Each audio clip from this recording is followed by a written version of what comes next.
So guys, जैसा कि हमने पिछले एपिसोड में देखा कि जांग को डेमोनिक बिस्ट की तबाही के बारे में पता चल गया कि यून सेक्टर के साथ फेंग जियांग वैली और तियानिन टेम्पल के स्टूडेंट से भी डेमोनिक बिस्ट का सामना करने के लिए इकट्ठा हो गए। जांग भी उनकी मदद करने के लिए वहां चला गया था। फिर अब हम जांग को देखते हैं, वो बिस्ट किंग चूहो से फाइट कर रहा था। उसके हमले की वजह से वो दूर हो जाता है। वो उस पर हमला करने के लिए अपने ब्लड डिवोरिंग स्टिक को एक्टिवेट करने लगा, पर ईगल बिस्ट ने उन पर हमला कर दिया था, जिस वजह से वो अटैक नहीं कर पाता। वो सोचता है कि मुझे समझ नहीं आ रहा कि आखिर इतने सारे बिस्ट लगातार कहां से आ रहे हैं, और अगर ऐसा ही चलता रहा तो इनकी संख्या बहुत ही ज्यादा बढ़ जाएगी और इन्हें हराना लगभग नामुमकिन हो जाएगा। चूहो अपनी पूंछ से उस पर अटैक करता है, जिसकी वजह से जांग एक पहाड़ से जा टकराया, पर उसने अपने बुद्धा बेल को एक्टिवेट कर लिया था, जिस वजह से उसे ज्यादा चोट नहीं लगती। चूहो बिस्ट के साथ मिलकर उस पर हमला करने के लिए आता है, लेकिन जांग ने अपने ब्लड रिफाइनिंग थॉर्न की मदद से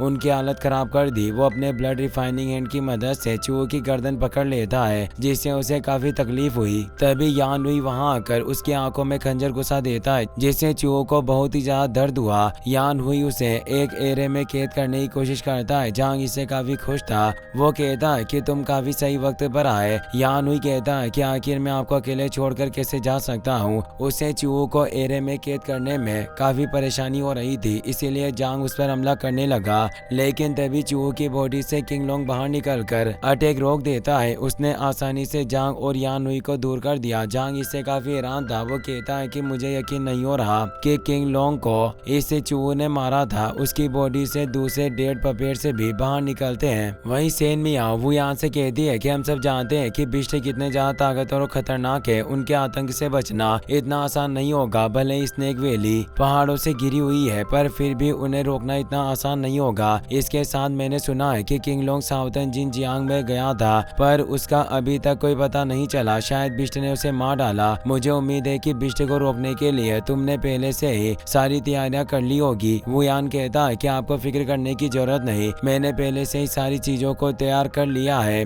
आखिर मैं बिना किसी तैयारी के आपको यहाँ क्यों बुलाता। वो उन्हें बाहर ले जाकर बताता है कि हमारे 10,000 पॉइजन सेक्टर के एंसेस्टर्स ने मेहनत करके अर्थ और माउंटेन्स की वेंस में एक एनर्जी का पता लगाया, जिसकी मदद से उन्होंने इस प्रोटेक्शन फॉर्मेशन को बनाया। एक बार इसे एक्टिवेट करने के बाद इसे नष्ट करना लगभग नामुमकिन है। मरने से पहले मास्टर ने मुझे कहा था कि जहाँ तक सेक्टर के नष्ट होने का खतरा सामने ना आए, मैं इस फॉर्मेशन का इस्तेमाल नहीं कर सकता हूँ। अब हम सब जानते हैं कि बिस्ट की वजह से पूरा रीजन खतरे में है, तो आखिर मैं इस फॉर्मेशन को छिपा कर कैसे रख सकता हूँ। पॉइजन किंग वहाँ आकर बताता है कि बिस्ट तेजी से स्नेक वैली की तरफ बढ़ रहे हैं और हमने सारी चीजों की तैयारी कर ली है। अब हमें बस आपके आदेश का इंतजार है। वो यान कहता है कि मेरे कल्टिवेशन लेवल के हिसाब से मैं ज्यादा वक्त तक इस प्रोटेक्शन फॉर्मेशन को एक्टिवेट करके रख सकता, इसीलिए मैं चाहता हूँ कि अगर कोई भी परेशानी खड़ी हो तो आप दोनों मेरी मदद के लिए आए। सेन मियाओ कहती है कि अगर तुम्हारा 10,000 पॉइजन सेक्टर अपने ग्रेट प्रोटेक्शन फॉर्मेशन को एक्टिवेट करने के लिए हमारी मदद चाहता है तो मुझे इससे कोई परेशानी नहीं है। गोस्ट किंग कहते हैं कि इस वक्त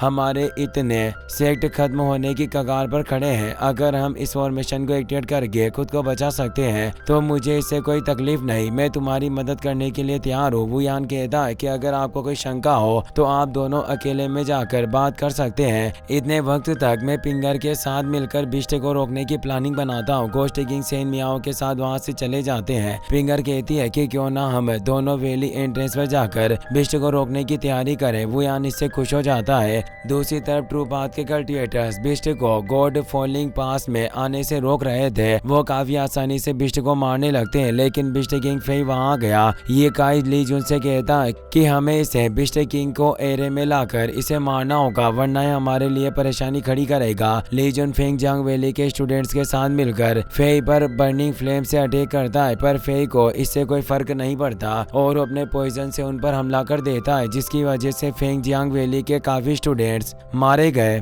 ये काय और उसके साथी उन्हें बचाकर फेई से दूर लेकर आते हैं। वो कहता है कि फेन जियांग वैली की डिवाइन फ्लेम किसी भी बिस्ट को कैद कर सकती है, पर इस बिस्ट किंग को कोई फर्क नहीं पड़ रहा। हमें इससे संभल कर रहना होगा। जुए की अपनी तियान या सोट की मदद से फे को बर्फ में जमाकर उस पर हमला करती है, लेकिन फे बाहर निकल गया और अपनी आई पावर की मदद से उसका अटैक रोकने की कोशिश करता है। लेकिन जुए की हेवनली बुक के स्पेल्स को अपनी टेक्निक के साथ जोड़कर उस पर दोबारा हमला कर देती है, जिसकी वजह से वो गायब हो गया। मौके का फायदा उठाकर इकाई शुशु और जिंगयू के साथ उस पर हमला करने लगता है, मगर फे ने अपनी बॉडी से पॉइजन स्नेक स्मोक रिलीज कर दिया था, जिस वजह से वो उसके पास नहीं जाते और पीछे हटने लगते हैं। फे अपनी आई पावर की मदद से दोबारा हमला करता है। फा शान और जियांग गोल्डन बुद्धा बेल की मदद से उसके अटैक को रोकने की कोशिश करते हैं, पर फे का अटैक इतना ज्यादा पावरफुल था कि बुद्धा बेल नष्ट हो गई और वो दोनों दूर जाकर गिरते हैं। इकाई को इससे काफी गुस्सा आता है और वो अपने दोस्तों के साथ मिलकर फे पर हमला करने लगा, जिसकी वजह से वो काफी घायल हो चुका था, पर अपनी बॉडी से पॉइजन रिलीज करके खुद को ठीक कर लेता है। जुएगी कहती है कि इसकी बॉडी पूरी तरह से पॉइजन से भरी हुई है। अगर ये इसी तरह से खुद को हील करता है तो मुझे डर है कि हम ज्यादा वक्त तक इसका मुकाबला नहीं कर सकेंगे। इकाई कहता है कि भले ये पॉइजन से खुद को ठीक कर रहा है, पर हम हार नहीं मान सकते। हमें मरते दम तक इनसे फाइट करनी होगी। जांग किंग लोंग से फाइट कर रहा था, वो उससे बात करके उसे होश में लाने की कोशिश करता है। चूवू ने अपनी इविल एनर्जी की मदद से उसकी बॉडी को पूरी तरह से अपने काबू में कर रखा था, जिस वजह से वो खुद के शरीर को काबू नहीं कर सकता। जांग गुस्से में आकर उस पर हमला करने के लिए जाता है। किंग लोंग उसे कहता है कि मुझे इस परेशानी से आजाद करो। जांग समझ गया था कि अब किंग लोंग को बचाया नहीं जा सकता, वो सिर्फ उसकी बॉडी है जिसे चूवू काबू में कर रहा था। वो ना चाहते हुए भी अपनी ब्लड डिवोरिंग स्टिक को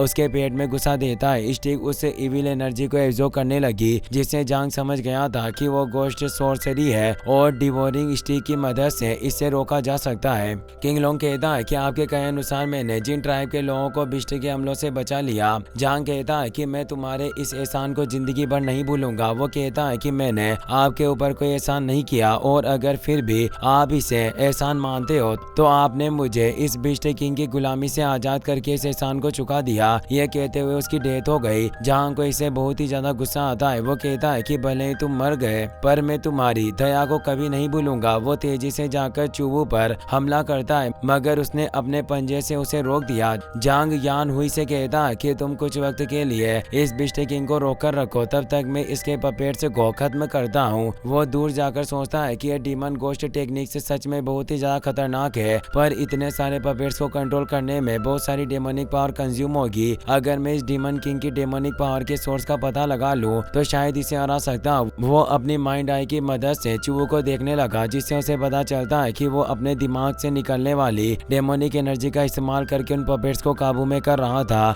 यान हुई अपने साथी गार्ड्स के साथ मिलकर चूवू पर हमला करने लगता है, पर उसने बहुत सारे पपेट्स को अपनी बॉडी से बाहर निकाल लिया, जिस वजह से उन्हें फाइट करने में परेशानी हो रही थी। यान हुई कहता है कि मुझे यकीन नहीं हो रहा है कि इस बिस्ट किंग ने इतने सारे कल्टिवेटर्स को मारकर अपना पपेट बनाया हुआ है, पर आखिर ये इतनी आसानी से उन्हें अपना पपेट कैसे बना सकता है। वो गार्ड्स के साथ मिलकर उसे स्पिरिचुअल बाइंड में पकड़ लेता है। चूवू को इससे काफी गुस्सा आता है और वो अपनी बॉडी से एनर्जी रिलीज करके उसे छूटने की कोशिश करने लगा। जांग कहता है कि तुमने अपनी माइंड डेमोनिक एनर्जी की मदद से इन पपेट्स को काबू में किया हुआ है, पर मैं इन सबको खत्म कर दूंगा। अब तुम मुझे नहीं रोक सकते। वो तेजी से उस पर हमला करने के लिए जाता है। पपेट्स उसे रोकने की कोशिश करते हैं, लेकिन जांग ने अपनी ब्लड डिवोरिंग स्टिक की मदद से चूवू की गर्दन काट दी, जिससे उसकी डेथ हो जाती है और सारे पपेट्स भी नष्ट हो गए। चूवू और ले स्पिरिचुअल कनेक्शन की मदद से एक दूसरे से जुड़े हुए थे। उसकी मौत होते ही फे को इसके बारे में पता चल जाता है और वो जोर जोर से रोर करने लगा,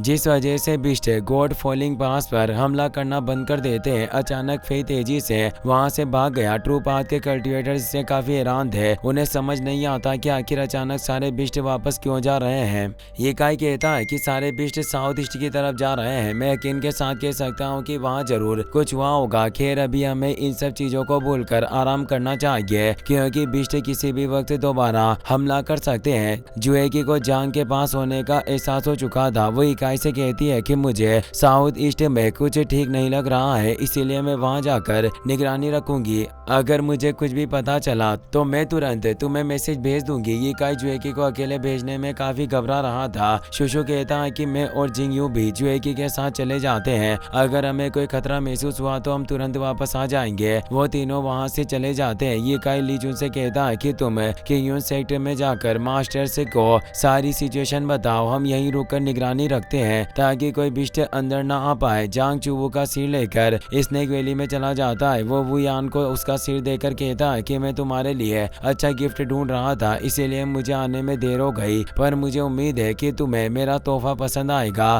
पिंगर कहती है कि हजारों सालों पुराने डेमोनिक बिस्ट के अंदर से ही ऐसा और आ सकता है। ये सच में एक बहुत ही खास ट्रेजर है। वुयान उसे पूछता है कि क्या तुम सच में इतना खास ट्रेजर मुझे देना चाहते हो। जांग कहता है कि 3 डेमोनिक सेक्ट एक साथ जुड़ चुके हैं, तो हमें पुरानी दुश्मनी को बुलाकर आने वाले वक्त के बारे में सोचना चाहिए। वो यहाँ चूहो के सिर को लेकर उसे शुक्रिया अदा कहता है। तभी डेमोनिक बिस्ट ने स्नेक वैली पर हमला कर दिया। उन्हें रोकने के लिए वो यहाँ पूरी वैली के ऊपर प्रोटेक्शन फॉर्मेशन एक्टिवेट कर देता है। फेई भी एक जायंट डेमोनिक बिस्ट किंग के साथ स्नेक वैली की तरफ आ रहा था। इसी के साथ ये एपिसोड यहीं पर खत्म हो जाता है।